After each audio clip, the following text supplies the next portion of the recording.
Swastiastu. Halo semuanya, perkenalkan nama saya Nila Bedere Kalina dengan NIM 23141024 dari jurusan Dharma Sastra Program Studi Hukum Agama Hindu. Pada video kali ini, saya akan mempresentasikan materi yang ada di bab 2, yaitu tentang pengertian ruang lingkup dan konsep hukum.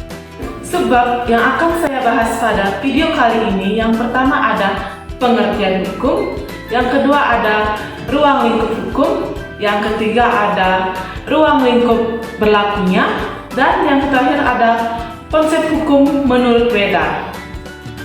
Baiklah, mari kita bahas materi yang pertama, yaitu tentang pengertian hukum. Pengertian hukum merupakan suatu mata kuliah. Dalam hal ini, mata kuliah pengantar hukum Hindu sudah selayaknya apabila dimulai dengan menerapkan macam-macam definisi atau perumusan sesuai dengan sifatnya sebagai suatu penghantar. Akan tetapi, tetap menyimpang daripada kebiasaan-kebiasaan tersebut, yakni dengan memberikan macam-macam definisi, maka di sini tidak akan diberikan definisi apapun tentang hukum. Mengapa pemberian definisi mengenai hukum tidak dianggap penting? Mengenai hal ini ada beberapa alasan sebagai berikut. Yang pertama, dengan memberikan suatu definisi tentang hukum akan menimbulkan kesan yang keliru, terutama sekali dari seorang yang baru mulai dengan studi ilmu hukum, sehingga pada awal perkenalan dengan hukum, seorang sudah akan terbentur pada kesalahan paham. Yang kedua, dengan memberikan definisi, maka kenyataan-kenyataan yang sebenarnya sering tidak terjangkau atau tidak disinggung. Suatu definisi, suatu masalah tertentu. Yang ketiga, semua ahli hukum membuat definisi mengenai hukum selalu mengemukakan definisi yang berbeda-beda. Nah, dengan adanya perbedaan-perbedaan ini dapat dipahami mengingat besarnya, agungnya, serta luhurnya atau kompleksnya dan luasnya hukum itu. Yang keempat, dengan membaca definisi, seorang cenderung untuk menyamakan suatu persoalan tertentu, sehingga sebagian besar orang menyamakan hukum itu dengan undang-undang. Berdasarkan uraian tersebut, maka dapat dikatakan bahwa belum ada kesatuan bahasa tentang definisi hukum. Yang ada ialah pengertian umum tentang hukum, yaitu sebagai peraturan yang mengantar tingkah laku manusia dalam kehidupan sehari-hari, baik ditetapkan oleh penguasa atau pemerintah maupun berlakunya secara alamiah yang kalau perlu dapat dipaksakan supaya dipatuhi sebagaimana diterapkan. Yang kedua ada ruang lingkup hukum. Berbicara tentang hukum, maka pikiran kita mungkin akan langsung tertuju pada undang-undang, perundang-undangan atau peraturan tertulis lainnya. Padahal sesungguhnya hukum mempunyai begitu banyak aspek yang terdiri dari jauh lebih banyak komponen atau unsur lainnya, seperti filsafat hukum, sumber hukum, kaidah hukum, jurisprudensi hukum, kebiasaan penegakan hukum, pelayanan hukum, profesi hukum, lembaga hukum, pranata hukum, perilaku hukum masyarakat maupun pejabat hukum, atau perilaku profesi hukum, kesadaran hukum, dan lain sebagainya. Semua komponen tersebut membangun sistem hukum, yaitu hubungan dan kaitan mempengaruhi satu sama lain antara berbagai komponen atau unsur. Kalau ditinjau dari sasaran studi ilmu hukum menurut Sudikno Mertokusumo dalam bukunya Penerapan Hukum Sebuah Penghantar, maka yang perlu mendapat perhatian pada setiap lembaga pendidik hukum adalah kaedah yang lazimnya diartikan sebagai peraturan, baik tertulis maupun lisan, yang mengatur bagaimana penyelenggaraan kita berbuat atau tidak berbuat agar kepentingan kita terlindungi gangguan atau serangan.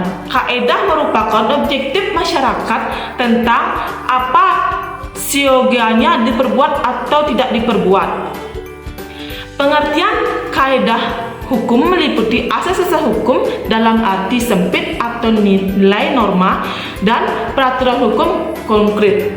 Kaidah hukum dalam arti yang luas itu berhubungan satu sama yang lainnya, merupakan suatu sistem-sistem hukum. Di samping kaidah dan sistem hukum yang merupakan sasaran studi ilmu hukum adalah penemuan hukum. Ketiga, ada ruang lingkup berlakunya. Kebanyakan sistem hukum modern, ruang lingkup berlakunya peraturan itu terutama ditentukan secara teritorial, jadi ditentukan oleh batas negara. Di samping itu, kriteria orang dapat digunakan untuk menentukan ruang lingkup berlakunya. Pada sistem hukum primitif, keanggotaan dalam suku atau klan itu bersifat menentukan untuk ruang lingkup berlakunya peraturan. Bagi banyak sistem hukum primitif, menjadi anggota kelompok atau klan itu menentukan ruang lingkup berlakunya peraturan. Nah, di dalam ruang lingkup berlakunya terdapat sumber hukum yang berlaku. Faktor lain yang ikut menentukan sistem hukum ialah sumber hukum dalam arti sumber berlakunya. Kalau sistem hukum hendak dilihat sebagai kesatuan yang berdiri sendiri, maka diperlukan kriteria untuk menetapkan peraturan mana termasuk dalam sistem hukum yang bersangkutan. Kriteria yuridis yang mana digunakan di dalam praktek oleh hakim, penguasa, dan sebagainya untuk menentukan apakah peraturan tertentu berlaku. Dan juga terdapat penemuan hukum. Secara sederhana, penemuan hukum dapat dikatakan menemukan hukumnya karena hukumnya tidak lengkap atau tidak jelas. Setelah memahami tentang sasaran studi ilmu hukum, maka selanjutnya perlu diketahui ruang lingkup atau macam-macam pembagian hukum guna lebih memahami subsistem yang lainnya. Hukum itu dapat dibagi dalam beberapa golongan hukum menurut beberapa asas pembagian. Hukum yang dikodifikasi dan hukum yang tidak dikodifikasi. Hukum yang dikodifikasi adalah hukum tertulis, tetapi semua hukum tertulis itu telah dikodifikasi sehingga hukum tertulis itu tidak dapat dibedakan. Yang terakhir yaitu konsep hukum menurut Weda. Dalam kitab Weda, kita menjumpai beberapa istilah yang sering dipakai untuk hukum dan dianggap sebagai hukum abadi, yaitu terta, urata, dan dharma. Dan di samping kebiasaan itu juga merupakan hukum yang bersumber pada Weda, yaitu dharma atau dharman. Menurut sistem hukum yang Hindu menyimpulkan 4 macam masalah yang mencakup hukum, yaitu yang pertama, mengenai kekuasaan atau kompetensi hukum dan kebiasaan. Yang kedua, ada mengenai asal-usul tertib sosial. Yang ketiga, mengenai wewenang penguasaan yang berkuasa yang juga menyangkut kompetensi relatif. Dan yang keempat yaitu mengenai kedudukan penguasa rohani dan hubungan dengan penguasa negara dengan menonjolkan sifat-sifat imunitas kedua jenis penguasa itu, yaitu Brahman dan Raja atau Presiden sebagai kepala negara.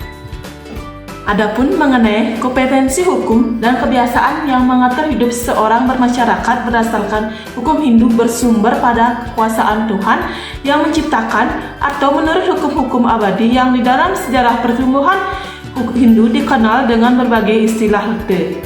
Adapun tentang sifat kekuasaan hukum atas kehidupan seorang telah dikembangkan secara sistematik di dalam zaman Weda, sehingga keseluruhan model bentuk-bentuk hubungan dan sosial telah banyak dirumuskan secara sadar dadakan buku-buku karya ilmiah di dalam zaman-zaman Hindu purba.